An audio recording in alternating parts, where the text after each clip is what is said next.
back at the Good Place bench, seated here. Nice to have you joining me. My name's Kristen, and we're here at the Cities in Placemaking event organized by Placemaking Europe.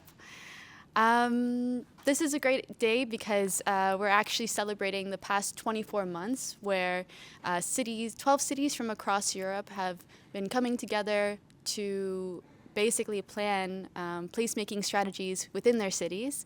And today they're going to be signing off on some, I guess, shared agreements and a wider strategy across Europe. So I would love if you can start off by actually introducing yourself so we know who we got with us today. Hi guys, I'm Daniel. It's great to be with you today. I would say I'm a placemaker for quite a while, and I became a deputy mayor of a district in Budapest 5.5 years ago, and that was very interesting because there could be a combination of how to be a placemaker in decision making and city leadership, and how to bring placemaking into city leadership. So it's been a very interesting personal and professional kind of experiment. And I think if we look at some of the results, we can say that it's working. And there's, of course, a lot more to do always. That's great. And I mean, with this collaboration with, I guess, 11 other cities, can you share a bit more about the value of collaboration and international collaboration about this specific topic? I mean, I would even step one before. I mean, in cities, there's of course collaboration and there are the conflicts, right? Like there's always a conflict.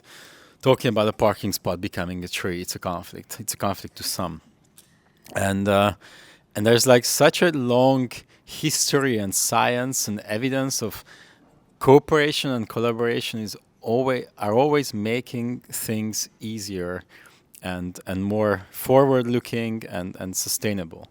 So to actually make collaboration between cities and share their struggles, their challenges, their solutions, their ideas is really, really important, because then everybody realizes that they're not so far from each other and we all share so much. And we can just learn from those solutions when there's like even maybe a political or like a citizen conflict about a particular topic, but then you realize, this is how you solve it as well, and this is how you approach it. We could actually try that approach as well, and then all of a sudden it becomes public knowledge, and the tool that one city, for example, is exploring. Yeah, I think it's interesting, right, when we talk about citizen engagement, and there's, like you said, everybody kind of has their own opinion on, for example, what a parking space should be, or, I don't know, what should be in the main square and all this kind of stuff. So I'm curious, and you yourself, when you're involving citizens in these sort of decisions and so on, how do you navigate those different viewpoints? First of all, I do think, and I also know from different records, questionnaires, statistics, people majority of people want to live in a more livable area. If you look about different trends, how people leave the inner cities, go to the suburbs, then commute back to town, creating traffic and all these counterproductive flows. Many of them wants to stay in the city, tries to find ways to afford living there as well, and eventually in a more livable area. In our experience, the last few years, every single occasion when we made a consultation on whichever projects, and from participatory design to just actual forums and discussing, the residents always supported the greener scenarios, the greener directions, the more shared directions. And in sometimes when we actually don't really use consultation, that's where the real conflict comes. and that's a very enrich and like that's a very kind of encouraging idea. The fact that, yeah, you know what, because usually live like professionals are afraid of residents. Sometimes politicians are afraid of residents, are afraid of pushing through agendas or proposing the professional solutions, because what will people say? But people do like to hear what municipalities, what professionals, what their neighbors would like to say, and they are interested in listening, and they are interested considering, and most often, and actually in all our cases, they are in the same line, they are on the same page. Well, that works out quite well then, I guess. It's a process. It's a process. It's an effort. It takes communication. It takes transparency. It takes humility and trust and respect. So I respect you. So I'm telling you what sort of things would be possible, and what the different aspects are, and what's better and what's worse in different by different opinions and aspects and professional terms, and they are open, and everybody's open to consider that. So it's more like I would actually step back and say that as long as there's always a conversation, and there's a mutual trust, regardless of municipal levels, from politicians to people, within actually the municipality as well, because of course there are a lot of internal debates as well.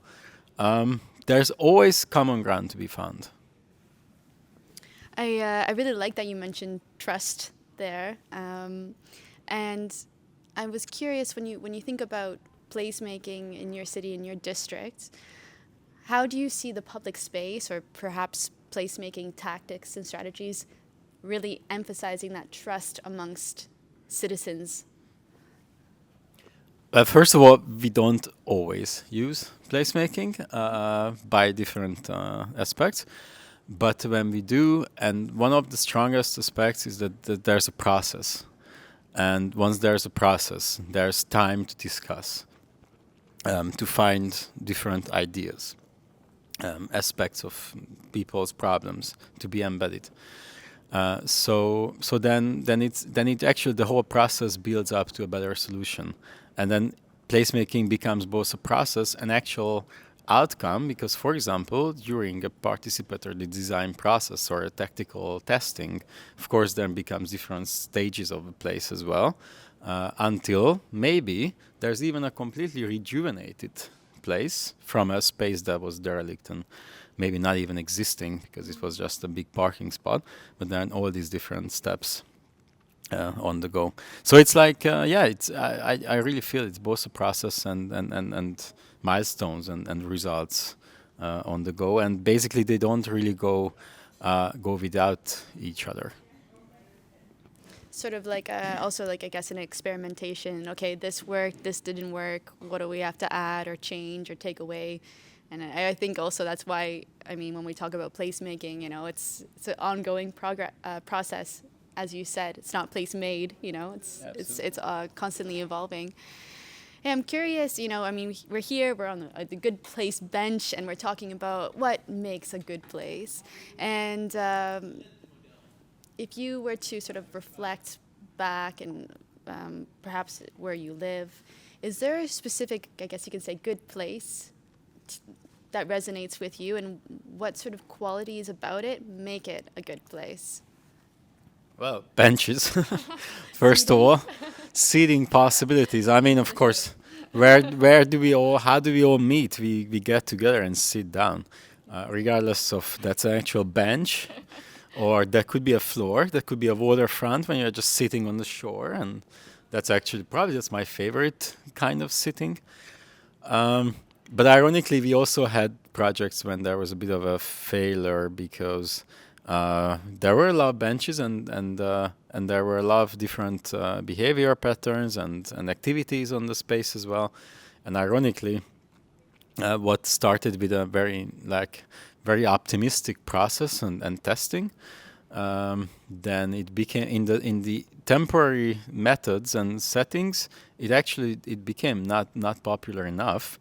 But even when we asked residents that how they see the future, actually the future of the space that we were going into, that was supported. So it was like, okay, make a great, nice new place, but don't make this temporary situation last too long, much longer. Which was a very interesting feedback, because then it's like, so eventually there might be a good place, but for the time being and through this process and the different testing, people don't necessarily find it a good place on the go. So, and then we actually haven't built it yet, so we'll see whether that's going to be a great place. My favorite one in Budapest is, of course, the Danube waterfront. Ever since it's in summers and in springs, it's a pedestrian temporary space. Before that, there was the Liberty Bridge that was opened up. I thought when you were sitting on the sections of the bridge looking down in the most amazing Budapest views, I thought that was the greatest public space in Europe. But my favorite project is actually in Brussels, the story and the process of Avenue Anspach, and how it became a pedestrian plaza from a highway in about 10 years.